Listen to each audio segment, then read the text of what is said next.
Catherine sinagot ang tanong kung naging rebellious ba ito dati o gumawa ng mga prohibited na bagay. So yeah, growing up, hanggang ngayon, aware ako na, maraming nakatingin sa'yo. You have to be good. Okay. You have to do this and that. Kasi, especially yung mga bata, gagayahin kung ano yung makita sa'yo.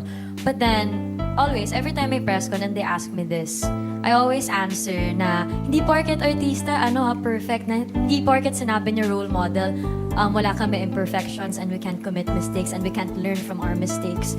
So that's what I keep telling them na, yes, okay, pwedeng may idolize ka. Parang ako, may iniidolo ko and all. But then, bakit ko siya iniidolo? Because I see myself in her. Maybe because nakikita ko na tao din siya, na nasaktan siya, nagkakamali siya, napapagod siya, nagagalit siya, and that's okay. So siguro wala masyadong pressure sa akin because even the fans, I always tell them na huwag niyo akong i-idol dahil perfect ako dahil di talaga, promise. So, yung sa role na to ni Philo, siguro yung rebellious and then very bold character, bago siya sa akin, but in a way siguro, yan yung reason kung bakit meron akong small circle of friends and my family.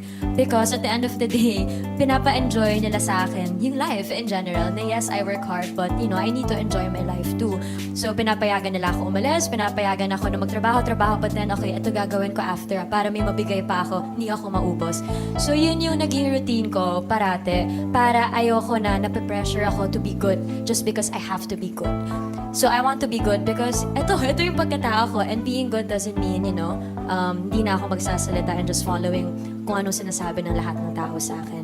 So kung matanggap ka ng tao bilang ganon, so thank you. Kung hindi, okay lang. Ayoko kitang pilitan because ito ako. Andun ako sa stage siguro ng buhay ko ngayon.